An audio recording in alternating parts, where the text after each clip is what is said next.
नमस्कार दोस्तों, मैं देवेंद्र शर्मा आपका ऑनलाइन क्लास स्टडी पॉइंट में हार्दिक अभिनंदन करता हूं और आशा करता हूं कि पिछली कक्षाएं आपको अच्छी लगी होगी। तो आप प्लीज़ उन्हें लाइक करें, शेयर करें और सब्सक्राइब करें और बेल आइकन को दबाएं ताकि अगली क्लासें आप तक पहुंचे। और इसी के साथ में हम अपने विषय पर चलते हैं। कल हमने जो अध्ययन किया था वो मौर्य वंश के विषय में किया था और मौर्य वंश के विषय में हमने चंद्रगुप्त मौर्य है जिसने मौर्य वंश की स्थापना की, उसके बारे में हमने अध्ययन किया था। यानी हमने किसके बारे में पढ़ा था? मौर्य वंश के बारे में पढ़ लिया था कि मौर्य वंश की स्थापना सन 322 ईसा पूर्व चंद्रगुप्त मौर्य ने, जो नंद वंश का अंतिम शासक था घनानंद, उसे पराजित करके मगध के ऊपर मौर्य वंश की स्थापना करता है। देखो, कल हमने बात किसकी की थी? चंद्रगुप्त मौर्य की थी। कल हमने चंद्रगुप्त मौर्य की बात कर ली थी कि चंद्रगुप्त मौर्य है वो 322 ईसा पूर्व शासक बनता है और 298 ईसा पूर्व श्रवणबेल गोला में अपनी देह को त्याग कर देता है उपवास के द्वारा। तो चंद्रगुप्त मौर्य के विषय में हमने कल पढ़ लिया था। अब चंद्रगुप्त मौर्य के बाद में जो उसका उत्तराधिकारी और उसका पुत्र जो शासक बनता है उसका नाम था बिंदुसार। तो देखो, चंद्रगुप्त मौर्य के बाद में उसका पुत्र बिंदुसार शासक बनता है और जो बिंदुसार शासक बनता है वो बनता है 298 ईसा पूर्व, यानी अपने पिता की मृत्यु के बाद में राजगद्दी पर बैठता है और उसका जो काल रहता है वो रहता है 272 ईसा पूर्व तक। यानी कि जो बिंदुसार था वो कौन था? चंद्रगुप्त मौर्य का पुत्र था और उसका उत्तराधिकारी था और शासक कब बनता है? 298 ईस्वी पूर्व शासक बनता है और 272 ईसा पूर्व तक वह शासन करता है मगध के ऊपर। और उनके विषय में देखो, ज़्यादा तो कुछ विवरण नहीं है अपनी पाठ्य पुस्तक में, लेकिन जो दिया हुआ है उसके बारे में देखो। इसके बिंदुसार के कुछ नाम दिए हुए हैं, यानी बिंदुसार के उपनाम। देखो, बिंदुसार को जो यूनानी लेखक है वो इसको जो नाम देते हैं वो है अमित्रोचेटस।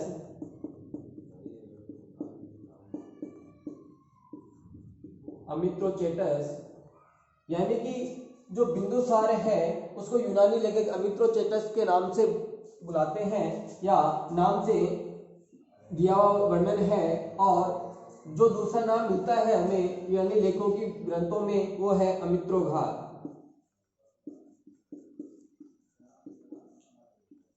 देखो, अमित्रोचेटस और अमित्रोघात है ये बिंदुसार के उपनाम थे जो यूनानी लेखकों के द्वारा दिए गए। और अमित्रोघात यानी जो शत्रुओं का नाश करने वाला या फिर शत्रुओं पर विजय प्राप्त करने वाला से है। और वायु पुराण में जो नाम मिलता है बिंदुसार का वो नाम मिलता है भद्रसार। क्या मिलता है? भद्रसार। और जो जैन ग्रंथ उनमें बिंदुसार का जो नाम मिलता है वो है सिंहसेन। क्या नाम है? सिंहसेन। तो देखो, मौर्य वंश के बारे में हमने कल पढ़ा था कि मौर्य वंश की स्थापना 322 ईसा पूर्व चंद्रगुप्त मौर्य ने नंद वंश के अंतिम शासक घनानंद को पराजित करके मौर्य वंश की स्थापना की थी मगध के ऊपर। और चंद्रगुप्त मौर्य का जो काल रहा वो 322 ईसा पूर्व से 298 ईसा पूर्व रहा था। उसके बाद में उसका पुत्र, किसका पुत्र है? चंद्रगुप्त मौर्य का पुत्र है और उसका उत्तराधिकारी बिंदुसार शासक बनता है 298 ईस्वी पूर्व और उसका शासन काल रहा 298 ईस्वी पूर्व से लेकर के 272 ईसा पूर्व तक। देखो, और इसके जो नाम दिए हुए उपनाम यूनानी लेखक इसे अमित्रोघात और अमित्रोचेटस कहते हैं और वायु पुराण में इसका नाम भद्रसार दिया हुआ है और जैन ग्रंथ में इसका नाम सिंहसेन दिया हुआ है। आगे देखो कि इसके काल की एक प्रमुख घटना है बिंदुसार के काल की, कि बिंदुसार के काल में जो तक्षशिला है, जो गांधार की राजधानी थी तक्षशिला, उसमें विद्रोह होता है। क्या होता है? विद्रोह। यानी कि तक्षशिला में विद्रोह की घटना किसके काल में घटित होती है? बिंदुसार के काल में घटित होती है। और बिंदुसार के दो पुत्रों के भी नाम दिए हुए हैं। देखो, एक का नाम दिया हुआ है अशोक,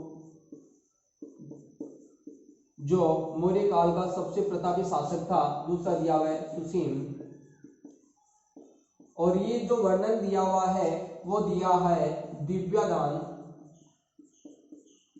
दिव्यदान ग्रंथ में, जो एक बौद्ध ग्रंथ है। कौन सा ग्रंथ है? बौद्ध ग्रंथ है। देखो बिंदुसार के हमने नाम पढ़े, कौन सा उपनाम? अमित्रो चेतस अमित्रो गाद यूनानी लेके कहते थे। वायु पुराण में भद्रसार मिलता है, जैन ग्रंथों में सिंहसेन मिलता है। अब बिंदुसार के काल की प्रमुख घटना है कि दिव्यदान के अनुसार, ये बौद्ध ग्रंथ है दिव्यदान, उसके अनुसार बिंदुसार के काल में तक्षशिला में विद्रोह हुआ और उन विद्रोह को दबाने के लिए पहले अशोक को भेजा गया और बाद में सुसीम को भेजा गया। देखो ये विद्रोह क्यों हुआ था? तक्षशिला में ये विद्रोह इसलिए हुआ था कि वहां के जो स्थानीय जो कर्मचारी थे, जो स्थानीय जो अधिकारी थे, वो वहां शोषण कर रहे थे जनता का, और उसके कारण जनता ने क्या कर दिया? विद्रोह कर दिया। विद्रोह को दबाने के लिए पहले अशोक को भेजा गया और मौर्य वंश की सेना है उसको भेजा गया। बिंदुसार की सेना गई, सेना ने वहां पर कूच किया, आक्रमण किया और विद्रोहियों को पकड़ा, लेकिन फिर भी वो विद्रोहियों को या विद्रोह को नहीं दबा सके। अशोक भी गया, अशोक भी विद्रोह को नहीं दबा सका। बाद में सुसीम को भेजा गया। सुसीम ने जाकर के कहा कि भाई मैं सभी विद्रोहियों से बात करना चाहता हूं। उनसे बात की तो सुसीम ने कहा कि भाई हमारी सेना, अशोक सम्राट स्वयं आए, उसके बाद में भी आप विद्रोह कर रहे हो, इसका कारण क्या है? तो जनता ने, इन विद्रोहियों ने बताया कि भाई हमें राजा से कोई परेशानी नहीं है, हमें जो परेशानी है वो यहाँ के जो शोषण से लिप्त जो कर्मचारी है, अधिकारी है, उनसे परेशानी है। अगर हमारे ऊपर कर कम कर दिए जाए, शोषण कम कर दिए जाए, तो हम भी हंसी खुशी अपना जीवन यापन कर सकते हैं। और सुसीम ने बाद में वहां के जो भ्रष्ट जो कर्मचारी थे, अधिकारी थे, उनको हटा दिया और वहां का विद्रोह दबा दिया गया। यानी कि ये विद्रोह दबाने कौन? सुसीम। तो हमें दिव्यदान के अनुसार तक्षशिला में विद्रोह का वर्णन मिलता है और अशोक और सुसीम का वर्णन मिलता है। यहां तक एक बार आप स्क्रीनशॉट ले लो। उसके बाद में देखो इसके काल में दो प्रमुख व्यक्ति आए।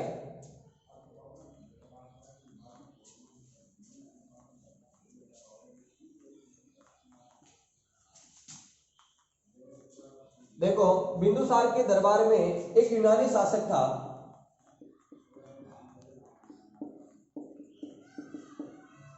यानी जब बिंदुसार का शासन था तब यूनानी शासक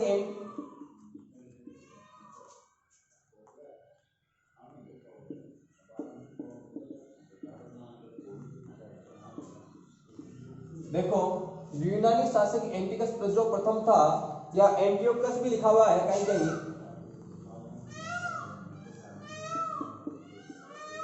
यानी एंटियोकस जो प्रथम शासक था, ये एक यूनानी शासक था और उसने अपने दरबार, अपने एक राजदूत को बिंदुसार के दरबार में भेजा जिसका नाम था डायमेकस। तो ये आप ध्यान रखना मोस्टली कि जो जिस प्रकार देखो चंद्रगुप्त मौर्य के काल में मेगस्थनीज राजदूत आया था जिसने इंडिका पुस्तक लिखी, उसी प्रकार बिंदुसार के दरबार में एक यूनानी शासक एंटियोकस प्रथम था, उसने डायमेकस नामक राजदूत को भेजा था। ठीक है, तो ये भी ध्यान रखना बिंदुसार के काल में कौन आया था? डायमेकस आया था। ये किसका राजदूत था? एंटियोकस प्रथम का राजदूत था। एंटियोकस प्रथम कौन था? ये एक यूनानी शासक था। अब बात करते हैं हम, देखो एक शासक और था प्लिनी के अनुसार। किसके अनुसार? प्लिनी जो मिस्र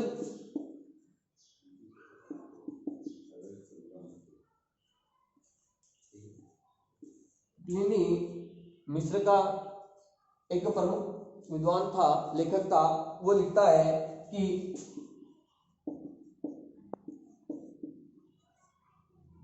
फिलाडेल्फस यानी मेली प्रथम,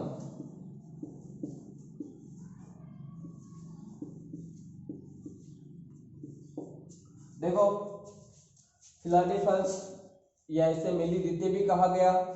ठीक है, इसने बिंदुसार के दरबार में एक राजदूत भेजा जिसका नाम था डियोनिसियस।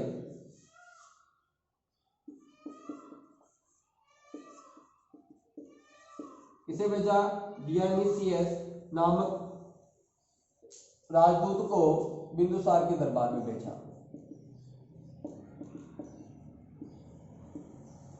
बिंदुसार के काल में यूनानी शासक एंटियोकस प्रथम ने डायमेकस नामक राजदूत को भेजा और प्लिनी जो मिस्र का विद्वान है, लेखक है, वो लिखता है कि फिलाडेल्फस यानी मेलिदिते ने भी बिंदुसार के दरबार में डियोनिसियस नामक व्यक्ति को दरबार में भेजा था राजदूत के रूप में। तो इन दोनों के बारे में भी आपको याद रखना है और बिंदुसार के विषय में यही जानकारी हमें मिलती है। इसके बाद में देखो बिंदुसार का पुत्र अशोक जो भारत का और मौर्य काल का एक महत्तम शासक था, एक चक्रवर्ती सम्राट था, जिसने संपूर्ण उत्तरी भारत और दक्षिणी भारत पर विजय प्राप्त करते हुए अफगानिस्तान के एक बहुत बड़े भाग पर अपना साम्राज्य को स्थापित कर लिया था।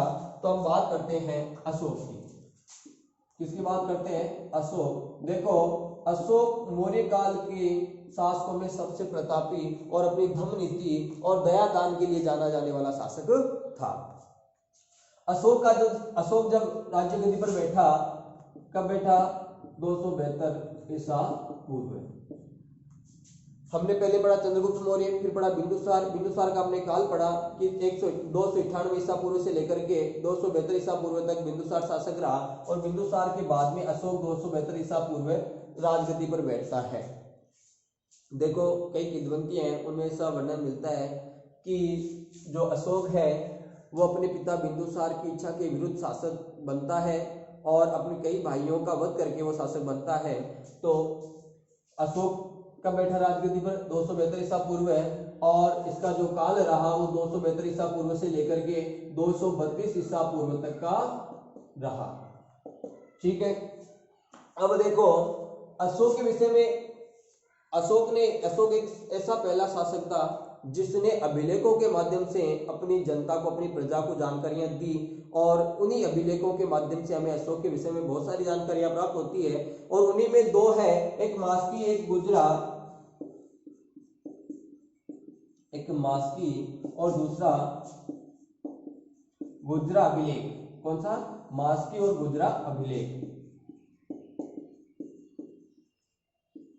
मास्की और जो गुजरा अभिलेख है उसमें हमें अशोक का नाम अशोक मिलता है। क्या मिलता है? अशोक। यानी अशोक नाम से मास्की और गुजरा अभिलेख में इसे संबोधित किया गया है। ठीक है। आगे जब हम बात करते हैं तो देखो अभिलेखों में अशोक को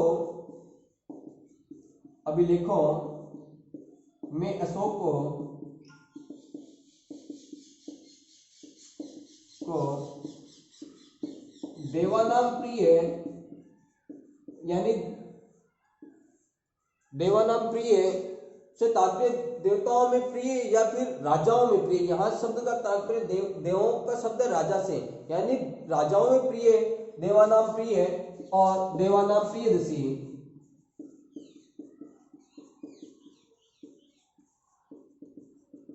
क्या नाम मिलता है?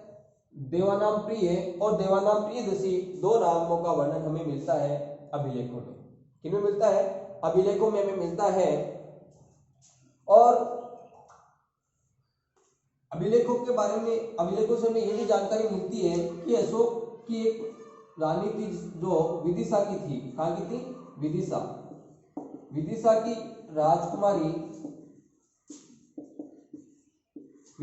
राजकुमारी से अशोक का विवाह होता है और उससे दो पुत्र होते हैं। एक पुत्री थी संघमित्रा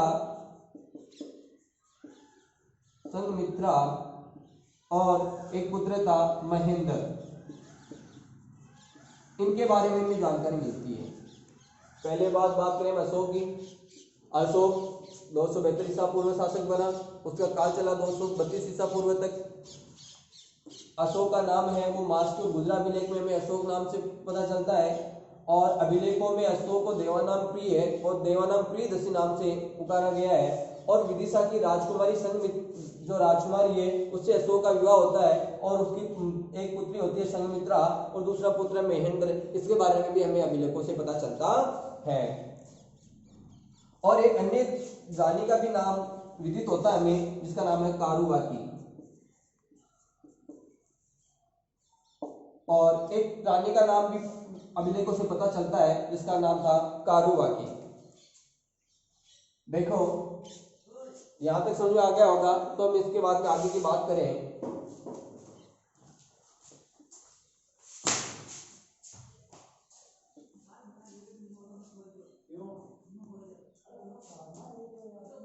देखो अशोक अपने राज्याभिषेक के 7वें वर्ष, कब? राज्याभिषेक के 7वें वर्ष कश्मीर और खेतान कहीं कहीं इसका नाम खोतान भी आता है। क्या आता है? खोतान। अशोक अपने राज्य के 7वें वर्ष कश्मीर और खेतान या खोतान पर आक्रमण करता है और उसे विजित कर लेता है, और अपने राज्याभिषेक के 8वें वर्ष यानी कि 261 ईसा पूर्व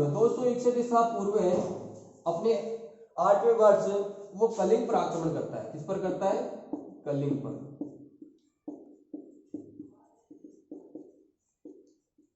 और इसकी जो जानकारी है वो हमें मिलती है हाथी गुम्फा अभिलेख से। कहां से मिलती है? हाथी गुम्फा अभिलेख से।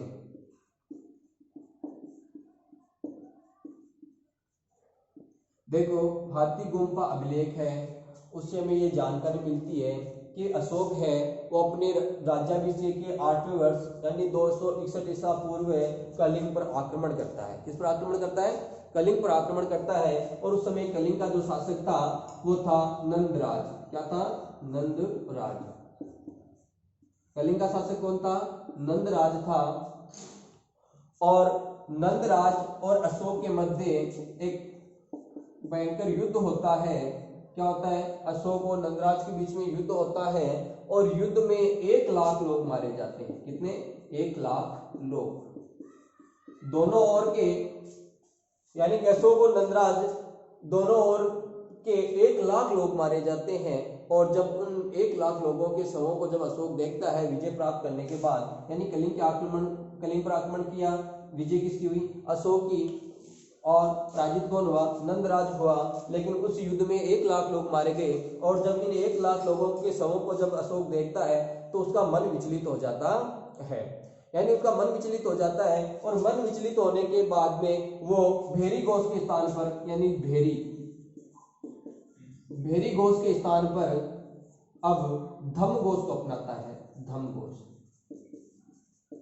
आप पूछोगे सर भेरी घोष क्या होता है? भेरी घोष यानी जब भी कोई युद्ध होता था तो पहले एक रण घोष किया जाता था, भेरी बजाई जाती थी, उसे हम भेरी घोष कहते थे।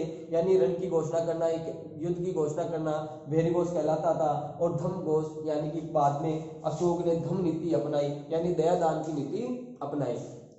तो देखो ये अशोक के जीवन की एक महत्वपूर्ण घटना थी। कलिंग आक्रमण क्या थी? एक महत्वपूर्ण घटना थी। तो क्या होता है देखिए कि 7वें वर्ष कश्मीर और खोतान पर वो आक्रमण करता है और उसे विजित कर लेता है, और अपने राज्याभिषेक के 8वें वर्ष 261 ईसा पूर्व कलिंग पर आक्रमण करता है। और कलिंग का उस समय शासक नंदराज होता है, और इस युद्ध में 1 लाख लोग मारे जाते हैं। और इसका वर्णन हमें हाथी गुम्फा अभिलेख से मिलता है। और वो फिर इस युद्ध के बाद में भेरी घोष के स्थान पर धम घोष को अपनाता है। यहाँ तक देखिए आपने।